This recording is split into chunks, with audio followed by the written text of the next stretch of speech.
So good morning, ladies and gentlemen. Welcome to our regular meeting. I'm very pleased to welcome, first of all, board members, Oldřich Dědek and Tomáš Nýdecký, who will after that answer your questions, and also Deputy Director of the Monetary Section, Peter Král, who will lead the presentation, and also Tomáš Holub, Head of Director of the Monetary Section.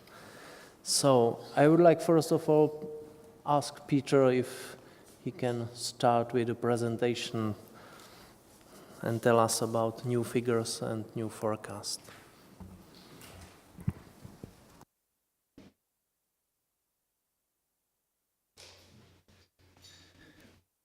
Thank you for the floor, Mr. Chairman. Good morning, ladies and gentlemen.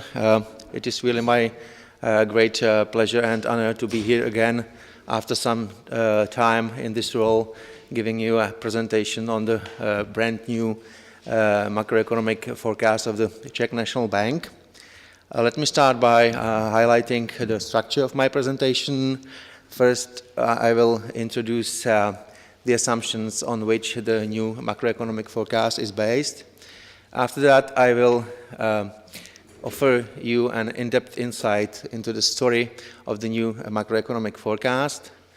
After that, I will provide you with a brief comparison of the new forecast with the previous one.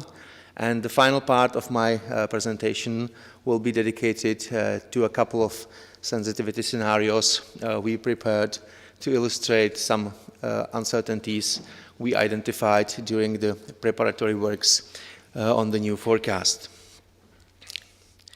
As for the external assumptions of the new forecast, these are, as usual, based on the latest available consensus forecast and on updated market outlooks. According to these data sources, we can see that the GDP growth in the effective euro area has just culminated, and one can expect a gradual deceleration in the growth of the economic activity in the countries of our major trading partners. But still, the outlook remains quite optimistic and has been revised a bit upwards vis-à-vis the assumptions of the previous forecast. Because of the recent appreciation of the euro against the dollar, the producer price dynamics will be around 2% over the whole forecast horizon, whereas the consumer price inflation in the euro area will not get closer to 2% over the whole forecast horizon. Such a muted price developments is leading the ECB to maintain its very accommodative monetary policy stance, and according to the market outlook, the 3M Euribor interest rate will not move to positive territory until the end of next year. The market outlook expects quite flat euro exchange rate to be close to 1.20 US dollar per euro,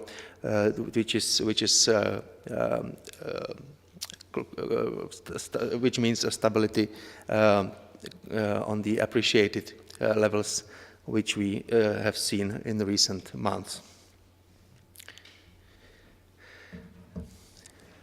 The Czech public finances exhibited a record high surplus in 2017, which was a consequence of the continuous robust economic growth supporting the revenue side of public budgets, together with the effect of some discretionary measures taken by the government in recent years, such as the VAT control statement and the electronic sales registration. We expect that Czech public budgets will remain in surplus close to 1% of GDP over the whole forecast horizon, which will be a consequence of an expected continuous economic growth, together with some only marginal discretionary measures on the both revenue and expenditure side. The structural surplus will be in structural terms, public budgets will be also in a surplus, which means that the MTO, the medium-term objective, will be safely met on the whole forecast horizon. Following this advantageous fiscal outlook in terms of budgetary outcome, we can expect that the debt to GDP ratio will continue to steadily declining to close 30% of GDP. Real government consumption will grow by approximately 3% in both 2018 and 2019. After turning to positive figure, the fiscal impulse will remain positive for both this year and the next. The fiscal expansion will be driven by both stimulating private consumption as well as by accelerated growth in government investment. The household consumption will be supported not only by the social benefits, but also by the continuous beyond wage growth in public sector. In 2019, there will be another fiscal stimulus going to private consumption segment related to the further increase in pension expenditures of the government. Let me now provide you a short summary of the story of our new macroeconomic forecast. According to this forecast, inflation will be moderately below the target throughout the rest of this year, being comfortably within the lower part of the tolerance band around our 2% target, and will return very close to the target at the monetary policy horizon. We expect that the GDP growth will slow down in 2018-2019 compared to the very rapid growth rate we saw in 2017. However, despite this deceleration, we expect that the GDP growth will exceed markedly 3% level in both 2018-2019 years.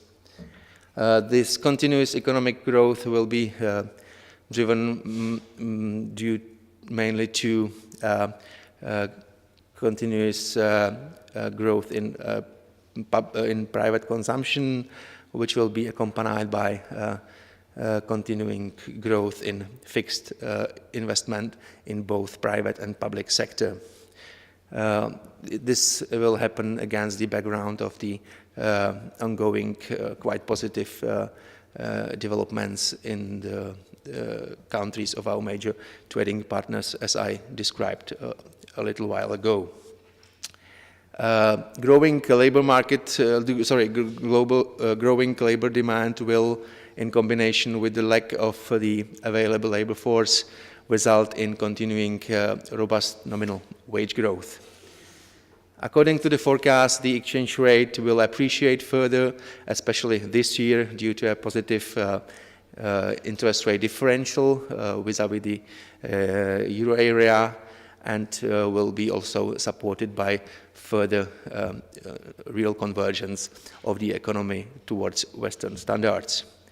Consistent with the new forecast is a broad stability of nominal interest rates initially, followed by further rise in these interest rates as from the turn of this year and the next. The recent decline of domestic inflation slightly below the CNB's target could be attributed to the deceleration of food price growth, together with some decline in core inflation.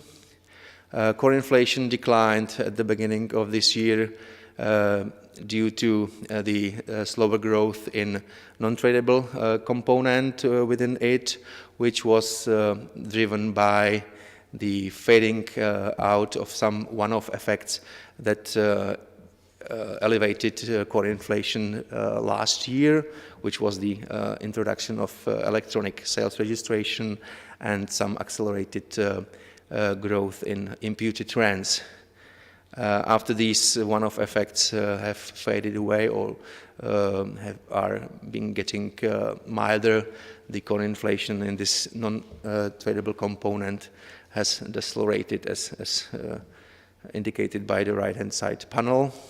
But the tradable component of core inflation decelerated as well, being driven by the quite significant decline in import prices. According to the forecast, as I already mentioned, inflation will stay moderately below the target, being comfortably within the lower part of the tolerance band and moving very close to the target during 2019, being just below the target at the monetary policy horizon. Monetary policy relevant inflation will be only marginally lower from the headline inflation, because our new forecast expects only negligible effects of indirect tax changes, which are the further harmonization increases of excise duties on tobacco products. Administered prices have picked up recently, and we can expect that their growth rate will be relatively flat, just below 2% over the next couple of years, owing mainly to an increase in electricity prices from the beginning of this year. This effect of this item will be partly compensated by a negative contribution of decreasing natural gas prices for households, and during the first part of this year also by declining prices of heating. In 2019, administered or regulated prices will slow down somewhat due to more muted increase in electricity price. Fuel prices will see some short-lived renewal of growth this year, but will decline again in 2019 following the expected developments on the world price of fuels, respectively of crude oil prices. Core inflation, as I just described, has declined a bit in recent months, and this was attributable to fading away of some one-off effects we saw in the past, and due to the corona appreciation since the exit from the exchange rate commitment. These anti-inflationary effects will be for the future partly offset by continuous rise in domestic demand and accelerated nominal wage growth we have seen over the last couple of quarters, which will result in a broad stability of this core segment of inflation in the quarters to come. During 2019, core inflation will start to increase again, following the renewed growth in import prices. This renewed growth of import prices will be given by continuous increase in producer prices abroad, together with some deceleration of the pace of nominal exchange rate appreciation of the koruna against the euro.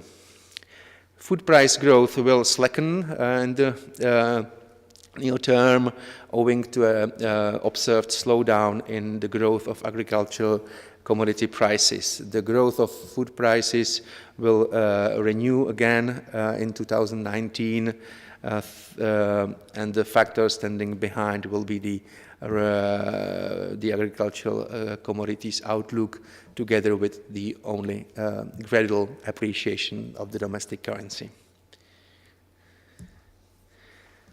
The overall inflation pressures in the Czech economy are quite strong, and they will remain strong for some time to come. The domestic inflation pressures, the fundamental pressures are actually peaking, and those are only partly compensated by the negative contribution of import prices, which are declining quite significantly. And these two effects will be moving one against the other. The anti-inflationary effect of import prices will gradually evaporate, and the domestic inflation pressures will gradually be slowing down on the back of gradually decelerating nominal wage growth, being accompanied by increased productivity gains or by increased labor efficiency growth.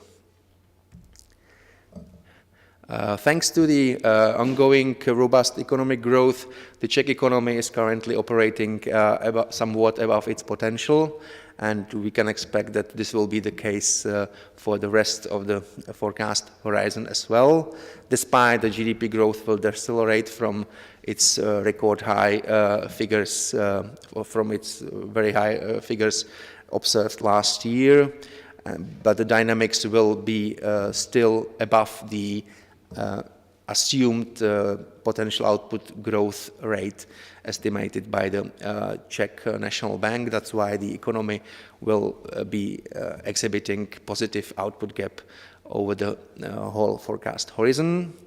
The continuous economic growth will be driven by ongoing household consumption increases and by accelerated investment growth.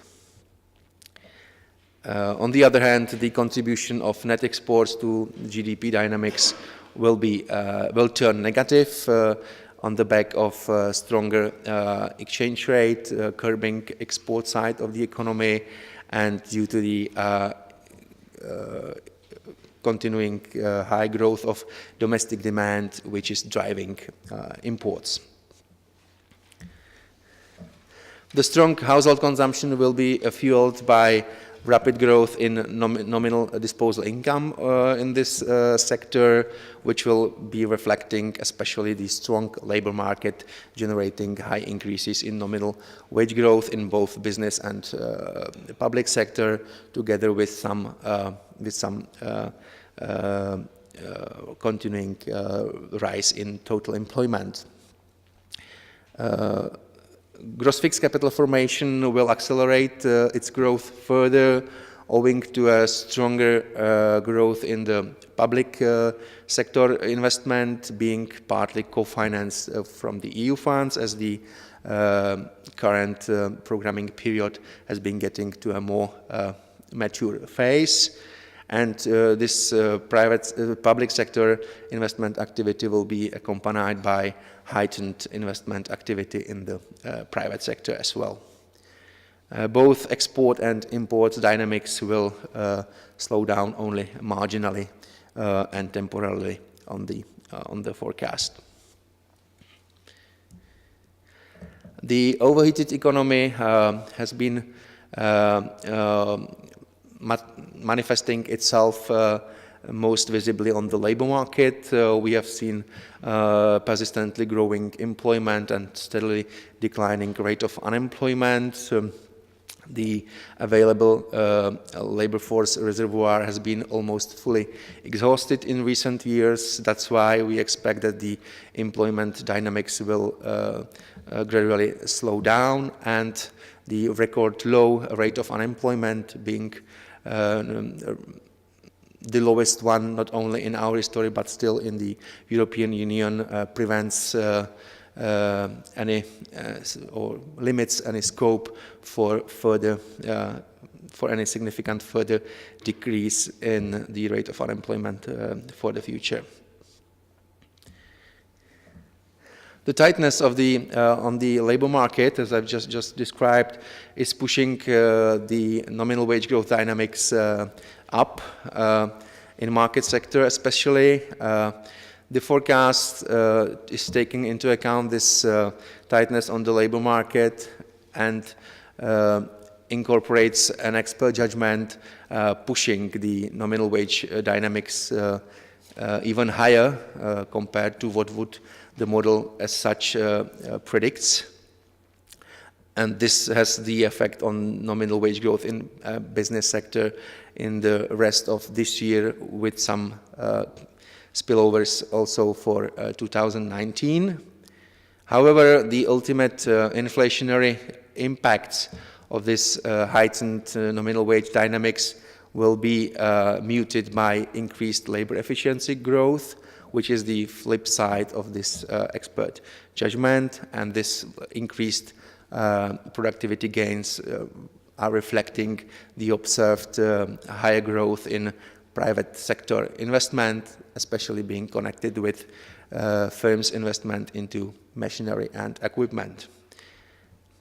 But finally, the wage growth dynamics will gradually slow down throughout the rest of the forecast horizon, which will be a consequence of the effort of Czech enterprises to retain their price competitiveness in the environment of continued nominal exchange rate appreciation. According to the forecast, the koruna exchange rate will appreciate further, especially this year, which will be a consequence of a positive interest rate differential vis-à-vis the euro area, and also the continued real convergence, or in other words, real equilibrium exchange rate appreciation will be acting in the same direction. In 2019, next year, the koruna appreciation will slow down due to gradually slowing down of external demand and due to the expected return of the ECB to using its conventional monetary policy tools. Consistent with the forecast is a broad stability of domestic nominal market interest rates initially, which will be followed by further growth in rates as from late 2018 or early 2019. Barrier to faster increase in domestic interest rates, barrier to faster approach towards policy neutral rate will be the still very accommodative monetary policy of the ECB, which will, as you know, will have its QE program in place at least until September this year, and envisaging only very gradual and very postponed possible rate increases after that. Let me now provide you with a brief comparison of the new forecast with the previous one. Possibly the most visible change is the downward shift in the inflation outlook in the near term, which is here despite the moderately higher overall inflation pressures. Forecast of GDP has been shifted upwards marginally for both this year and the next. On the contrary, the wage growth, partly on the back of this expert judgment, has been shifted markedly up compared to the previous forecast. However, its ultimate inflationary pressures will be largely offset by the faster labor efficiency growth, which is the other part of the expert judgment we introduced during the preparation of the forecast. The forecast of the exchange rate of the koruna against the euro will be slightly weaker in the second quarter of this year, but the koruna will appreciate a bit more steeply in the long run compared to what we expected in our previous forecast. And the forecast of the nominal interest rate has not changed much. As I mentioned, in the near term, the downward revision of the inflation outlook is probably the most visible change in our current forecast. The downward shift was a consequence of the lower than expected figures we saw in the beginning of this year, and by the fact that we a bit shifted downwards our outlook for regulated prices. However, at the monetary policy horizon, the forecast, the inflation outlook remains virtually unchanged, as the expected lower growth of import prices will be offset by faster growth in domestic demand and domestic wages. As I mentioned, we expect a little bit faster GDP growth both this year and the next. In this year, the cause of that is the faster growth in external demand together with a stronger government consumption. In 2019, we introduced a bit stronger positive fiscal impulse on the back of some new fiscal discretionary measures announced by the government, and on the back of faster growth in private investment. These two positive factors from the perspective of the GDP growth will be partly compensated by a lower contribution of net export compared to what we had in our previous forecast. The expert judgment we introduced or incorporated into our forecast, taking into account very tightened labor market, is the explanation for the shift of the nominal wage growth forecast up compared to what we predicted in the last forecast. This tightness is consistent with more robust this higher tightness of the domestic labor market is consistent with higher domestic GDP growth and more favorable external conditions. The efficiency growth, which has also been elevated by this expert judgment, is also contributing to the acceleration of the nominal wage growth in the new forecast compared to the previous one. A weaker koruna exchange rate in the near term compared to the previous forecast reflect the current market developments, the market sentiment about the pace of further increases of domestic interest rates by the Czech National Bank. In the long run, however, the appreciation will be a bit steeper compared to the previous forecast, which reflects more robust domestic and foreign economic activity, together with the already mentioned higher labor efficiency growth and a bit more looser ECB monetary policy, as indicated by the updated market outlook compared to what we thought about it in the previous forecast. The path of the domestic interest rates hasn't changed much. The initial downward shift, which is represented by the red bars, is a consequence of the fact that inflation surprised us on the downside in the first months of this year. This anti-inflationary factor will be compensated by the weaker exchange rate forecast in the short run, and by the expert judgment that is pushing wage growth up on the back of more tightened labor market identified on our side.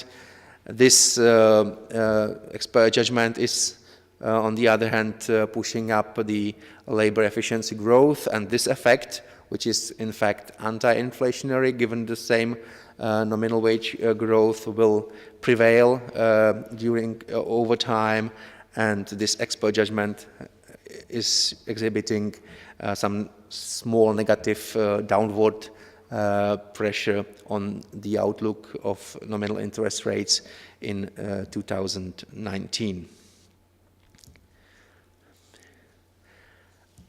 Let me now show you a couple of sensitivity scenarios we prepared to illustrate major uncertainties we face when we were preparing our new forecast. General uncertainty concerning the exchange rate path is being described by the standard exchange rate sensitivity scenario. In this scenario, we assume short-term deviation of the exchange rate in the first quarter of the forecast from the baseline, with the interest rates being the same as in the baseline scenario. And after that, we can see standard impulse response reaction of the model with weaker exchange rate driving higher import prices and overall inflation, to which the monetary policy has to react by steeper increasing nominal interest rates. Weaker currency is also somewhat increasing price competitiveness of the domestic enterprises, leading to some further increase in domestic economic activity. The appreciation variant of this scenario brings the same results in magnitude and profile, but with the opposite sign. The other uncertainty identified during the preparatory works on the new forecast was the strengths and the composition of domestic inflation pressures in the environment of the very tightened domestic labor market, being accompanied by increased labor efficiency growth. The common platform of this, or the basic platform of this sensitivity scenario is the assumption that the nominal wage growth will be the same in this scenario as in the baseline, but the composition of the factors behind that will be different. If we assume that given the nominal wage growth in the baseline scenario, if the contribution of the tightness of the labor market is higher, and the contribution of the labor efficiency growth is lower, which is represented by this dark blue line, in which labor efficiency growth converges more rapidly to the estimated 3% steady state growth. This less favorable labor productivity growth has ultimately more pro-inflationary effects due to the on the domestic inflation, given the same nominal GDP growth rate. And more robust or more pronounced inflation pressures are leading to higher inflation in this scenario, to which domestic monetary policy has to react by steeper and earlier increases in domestic interest rates. The nominal wages growth is the same as in the baseline, as I mentioned, and the exchange rate is virtually also the same because of the two things. On the other hand, the higher domestic interest rates are pushing exchange rate towards more appreciated line, or to more appreciated values, but on the other hand, lower efficiency growth is acting in the opposite direction. That's why the exchange rate development is broadly the same as in the baseline. GDP growth is with this assumption of lower productivity growth a bit slower compared to the baseline. The variant of this scenario with higher efficiency growth compared to the baseline has the same outcomes in terms of magnitude and profile, but with the opposite sign. Ladies and gentlemen, let me for now thank you for attention, and I'm returning the floor back to Mr. Chairman. Thank you very much, Peter, for your presentation. And now is a place for your questions, so please. Jakub Seidler. Jakub Seidler, ING Bank. I have two questions which are linked. You mentioned that CNB cannot normalize rates as fast as they assume due to the accommodative ECB policy. But taking into account that you delivered 3 hikes and another 3 were priced in at the beginning of the year, it seems that the sensitivity of the corona is somehow muted to the interest rate differential in the Eurozone. So it seems that the positioning in the Czech financial sector due to the interventions is still high and corona is still less sensitive to the Eurozone interest rate differential. So I would like to ask what is behind why the CNB still assumes that the sensitivity is relatively strong. And the second question linked to that, what is the assumption for the shadow rates in the Eurozone and shadow rates for the Czech financial sector? Thank you very much.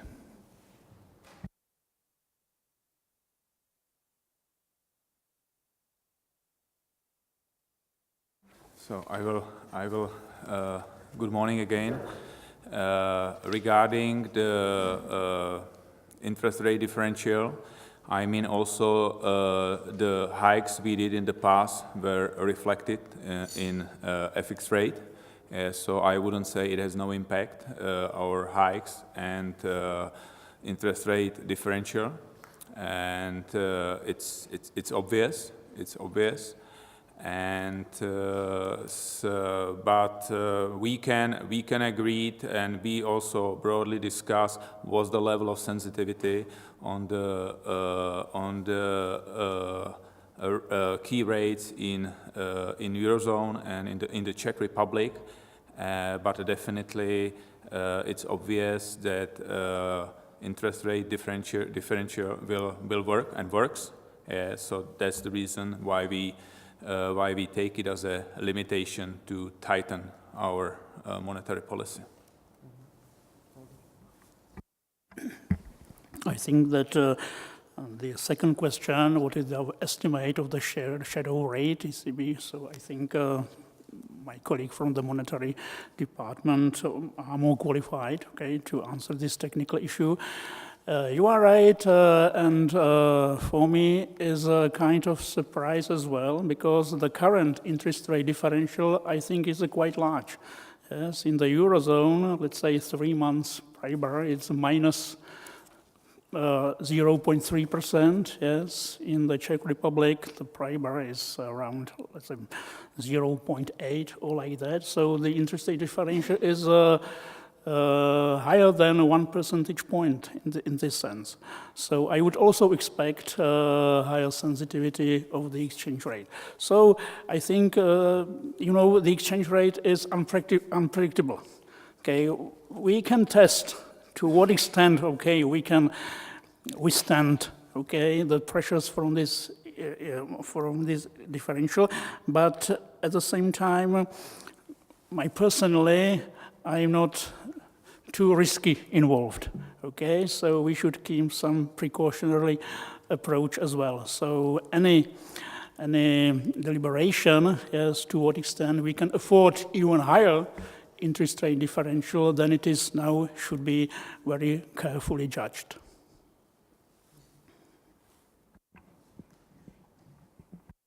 Maybe I will add on the shadow rates. Well, first of all, we already have a relatively large interest rate differential against euro area, looking purely on the market rates or on the differential between our policy rate and the ECB's policy rate. And on top of that, we add something reflecting through the shadow component the ongoing quantitative easing of the ECB. But quantitatively, this is already less important than the observed market yield differential, because initially we had this shadow component at more than 1 percentage point when the ECB was buying at $80 billion per month. Then we reduced it to 1% when they went down to 60 billion, and currently they are buying just 30 million. So we with the shadow component, we go quite smoothly in a rather linear manner from -1 to 0, and we expect some quick taper, or implicitly assume some quick taper by the end of this year, and then some fading of the effects. But by mid-2019, this shadow effect will be gone completely. So it's still affecting the domestic interest rate outlook and the exchange rate outlook, but to a much lesser extent than it did in the past. So do I understand that you do not account the positioning or overboughtness of the koruna in your assumption of the sensitivity of the koruna? No, this factor hasn't been introduced at all.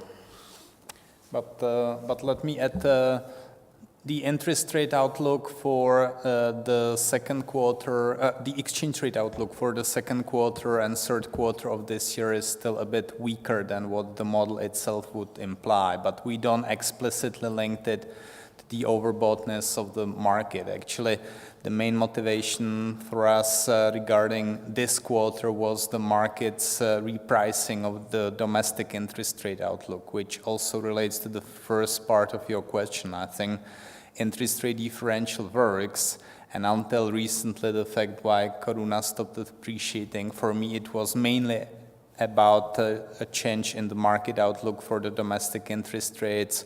More recently, there were probably some global or regional factors contributing in the same direction. But the interest rate differential, I still see it as an important determinant of the exchange rate. Yes, please. Jaromír Šindel, City. I would like to ask you about about the ECB again, because in the previous inflation report and also in the previous one, you mentioned that you assume ECB to introduce tighter monetary policy in the second half of 2019 compared to what the market, suggests. So do you still assume tighter ECB policy that the market assumes in second half 2019?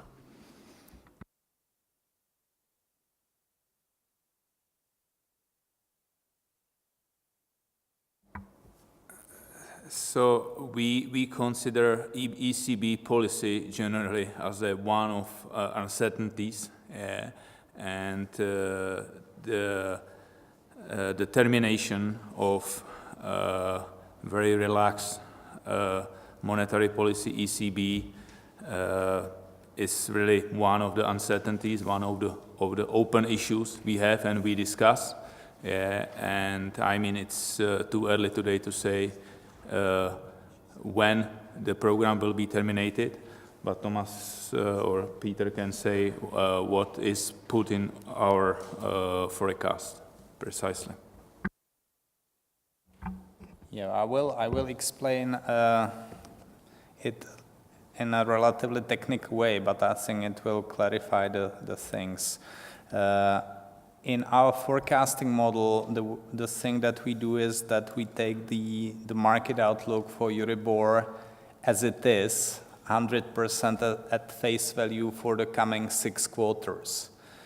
And the rest, beyond 6 quarters, it's a kind of mix between the market outlook and what the model itself would predict. And the model itself would predict faster policy normalization in the euro area than the market outlook. But now we are in a situation in which the forecast horizon is just 7 quarters.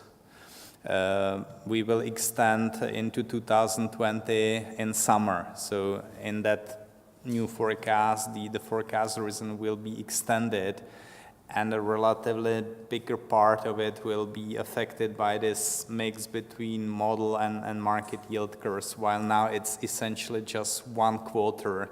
So we don't mention it explicitly, or we will not mention this explicitly in the new inflation report. and it will have some impact then on the 2020 outlook to be released next time. Thank you. Pavel Sobíšek, Unicredit Bank. I have two rather technical questions. One is related to the presentation which was shown and specifically about fiscal impulse. The overall impulse for 2019 was stated as 0.3, but the breakdown shows just 0.1. So I would like to know what's the remaining part which is not shown in the breakdown. And secondly, I have a question about the forecast for nominal wage growth. What is seen in the forecast is a gradual slowdown starting from the second half of this year. So my question is, what makes you believe that wage growth will slow down in the rest of this year and in the next one? I know that you mentioned in the presentation some pressures on competitiveness, but can you elaborate a little bit more about this? Thank you. I will address the first question. I have to apologize myself for a typo in this table. There should have been a 0.1 percentage point contribution in 2019 in the row of private consumption, which is reflecting the continuous beyond nominal wage growth in government sector, together with the increases in old age pensions. In the inflation report, the table, which will be released next Friday, the table will be correct. So that's why there is 0.1 for private consumption, 0.1 for government investment co-finance from the EU funds, and the figures may not add up because of rounding. This is the rest of the difference between the sum and the individual components. Sorry for that typo.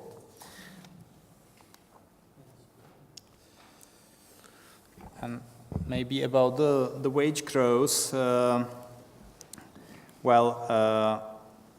basically the main story is that for this year we expect a rather strong nominal wage growth, which, and I think our forecast is more or less in line with the prevailing consensus of private analysts. But of course, 8% nominal wage growth, it's not sustainable forever. Even with the relatively swift increases in labor productivity, we probably cannot achieve like 6% productivity growth every year, plus 2% inflation target to have 8% nominal wage growth on sustainable basis.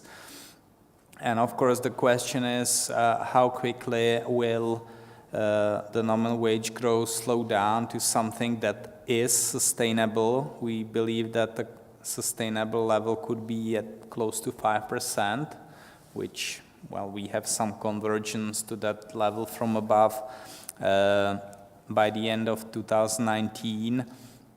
I think one of the moderating factors could be the negative effect of the combination of growing wages and strengthening currency on firms' profitability. By the way, we did a survey among companies concerning their collective agreements for 2018, and many of them, I would say around one half, they reported that in their collective agreements they have a kind of automatic indexation of bonuses to profitability of the company. And until now, a relatively big portion of the wage growth was related to growing bonuses. And if they stop growing, they don't need to decline significantly. But just if they stop growing, because profitability of companies has stopped growing already, they will have a smaller contribution to nominal wage growth at the end of this year and especially in 2019. So this could be a kind of moderating factor. During the board's discussion, it was also mentioned that in the Czech Republic we have collective bargaining at a rather decentralized manner.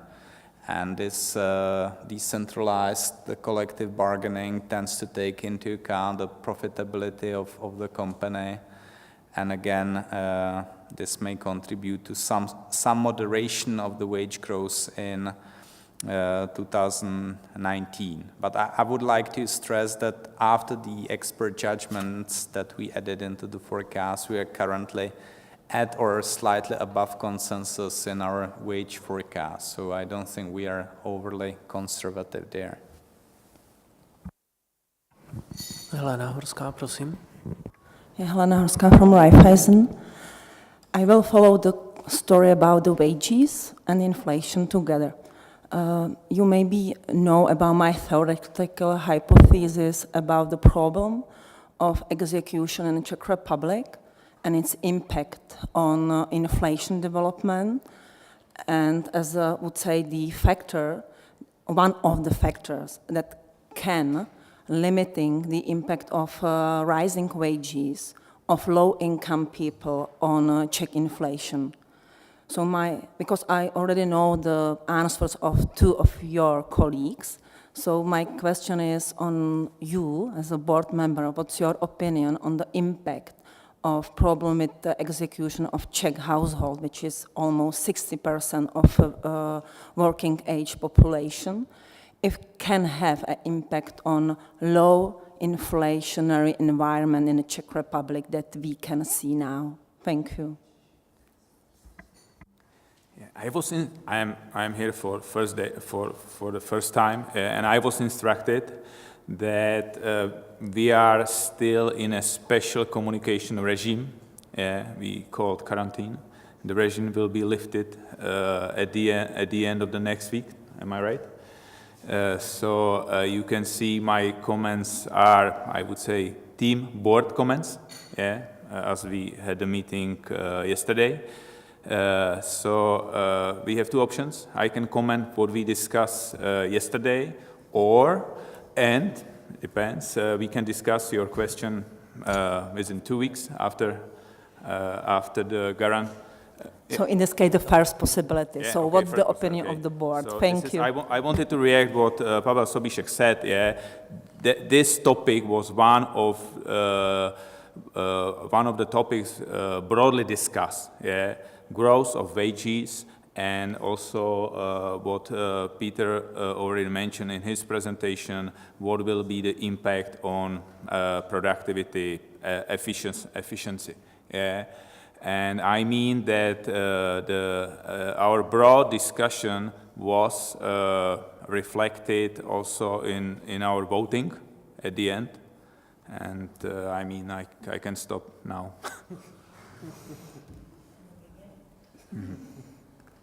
I'm not sure whether I will satisfy you even more, but my personal opinion is, of course, that it's a... Forbidden. No, of course, I try to keep in line.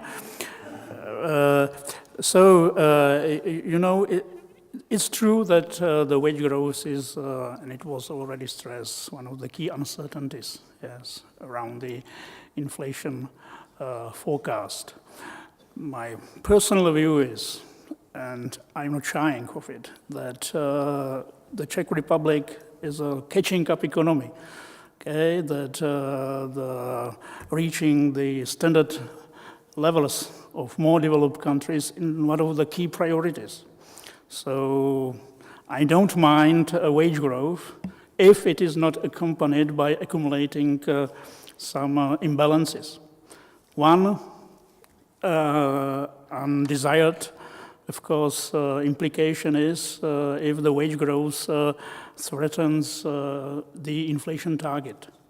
So it's a key, yes, one of the key debate, to what extent excessive wage growth, even disaggregated in a different cohorts of laborers may have this impact. You saw our forecast, okay, so we are below the target, okay, somehow below the target. We are approaching the target from below. So from this point of view, there is no big concern. Another undesired outcome would be if excessive wage growth results in losing the external competitiveness. But once again, okay, you saw the forecast of the external environment, okay, the trade balance. So there is no implication that the Czech Republic may have result in this risk. And you know, there is a special exercise of the European Commission, okay, surveillance of macroeconomic imbalances. So if something would happening, of course, we would be informed about it from the external environment. So the fact is, and it's my implication, that wage growth is fine, if not accompanied by mounting imbalances.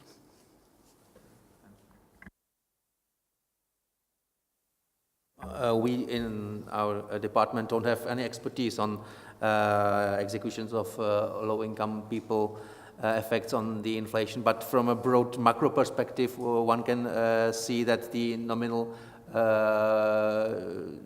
disposable income is growing less than the nominal consumption, implying that the savings rate in the household sector is steadily declining, reflecting probably the still very low real interest rates. From this perspective, one can only hardly imagine that there is some important and persistent factor curbing consumption growth and leading possibly to lower than expected inflation in the future. Peter answered, and I just wanted to say that I mean that we all understand that wage growth perfectly fits to our storyline, which is still consistent. Thank you. Next question, please. Yes, Michal Skořepa, please. Michal Skořepa, Česká spořitelna. I'm a little bit puzzled about the interaction between wage growth and unemployment, because I would expect if the forecast says that actually the rate of unemployment will stay roughly constant or even it still goes down, this means that companies will still have problems until the very end of the next year to get new people, new employees. So in this environment, I would expect that actually the wage growth would stay roughly where it is, or it would certainly not decelerate so fast as it does. And maybe this relates to the question, which I find also very interesting, whether you recently rehashed your estimation of the Naira. Maybe the Naira has gone down very fast in this economy for some reason, and if it has done so, whether you have any interesting insights. Why would the Czech labor market get so much more efficient? Thank you.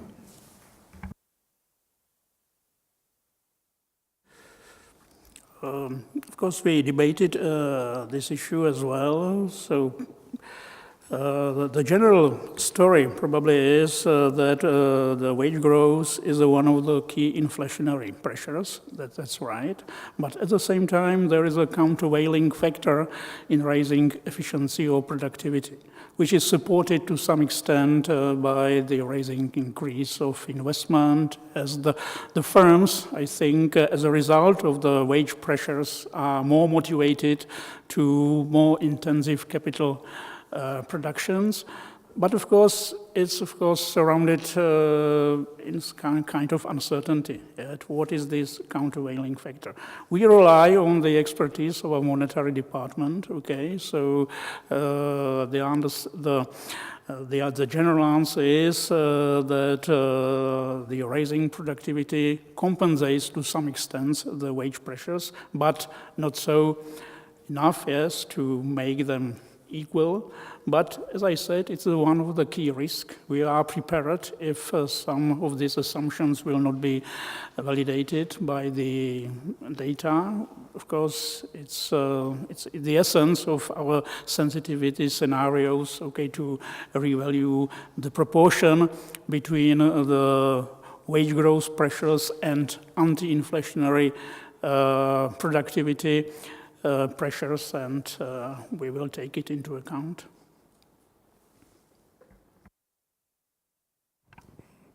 Okay, thank you. Next question, please.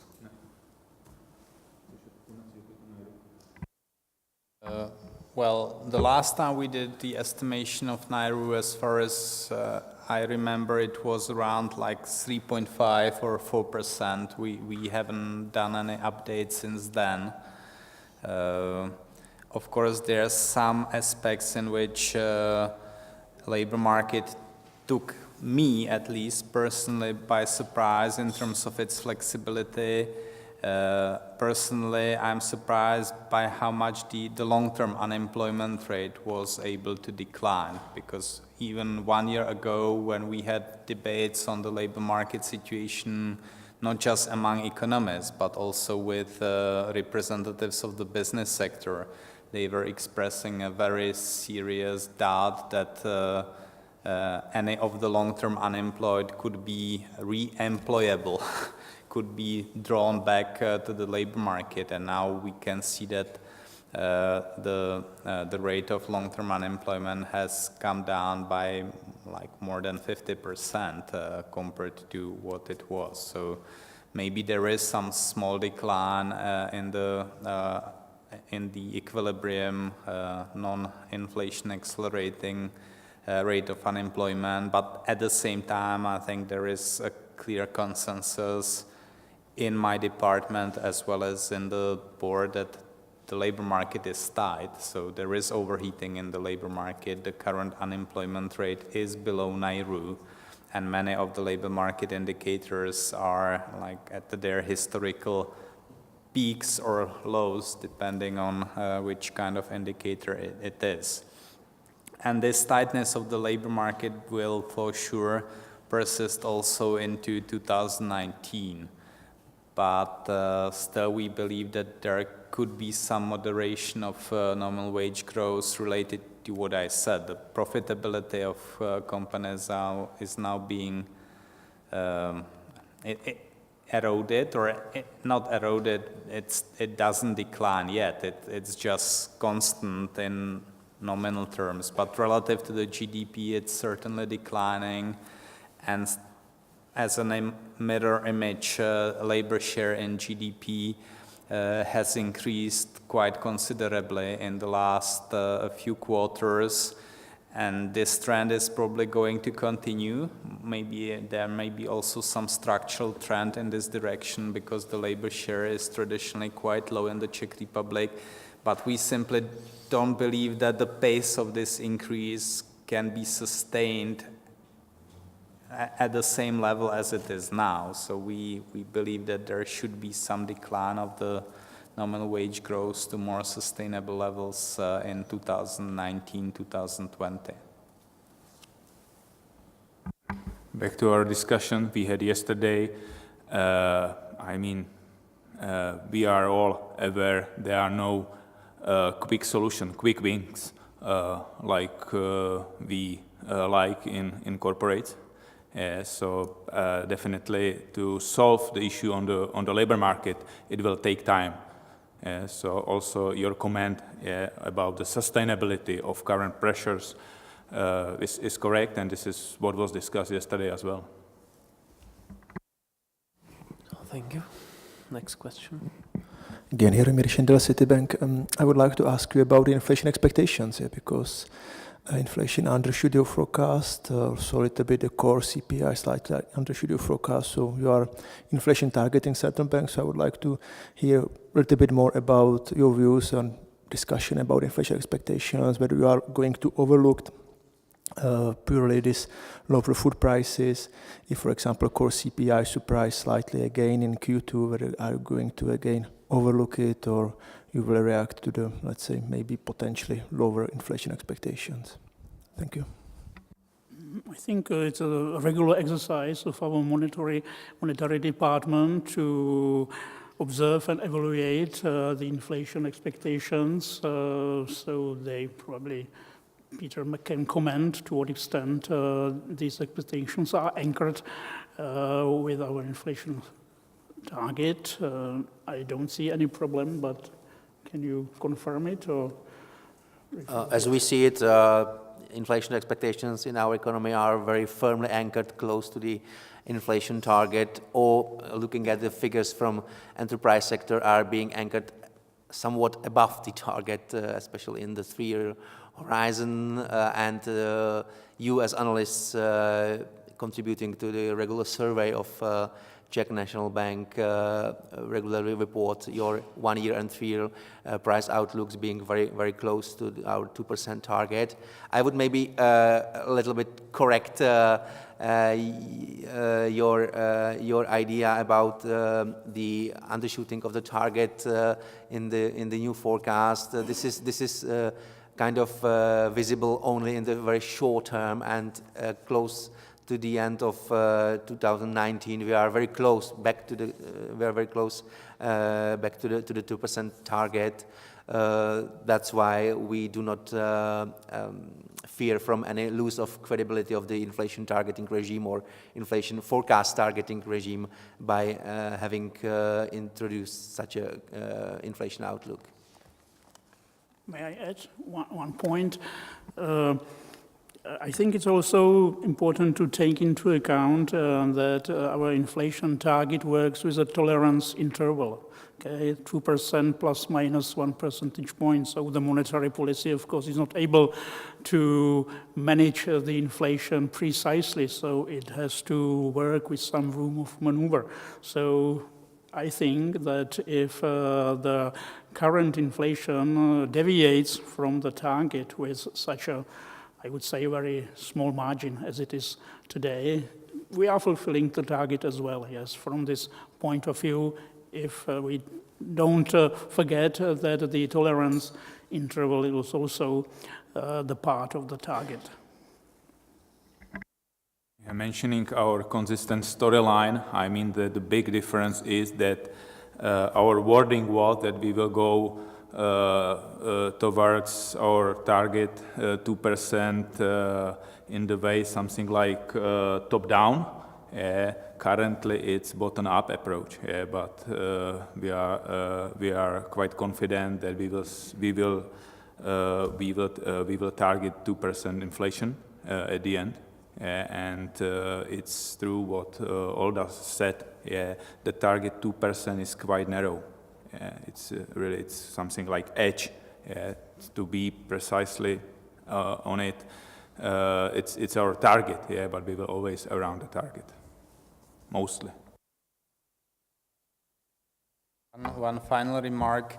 One reason why a central bank may be worried about the anchored expectations is wage growth. But you can see that even at this meeting, I get questions whether our wage forecast is actually not too conservative, whether we don't have a risk of faster than predicted wage growth. So I think in the current environment of very buoyant economic growth, very tight labor market, small deviations to the downside from the target related to food or regulated prices are unlikely to have any visible second round effects that should be a concern for the monetary policy decision making or for the forecasting exercise itself. Thank you very much. Last question, if there is some. Everything is clear. So thank you very much for your attention. I would like to thank to our guests, Tomáš Nidecký, Oldřich Dědek, Petr Král, and Tomáš Holub. Thank you and see you next time.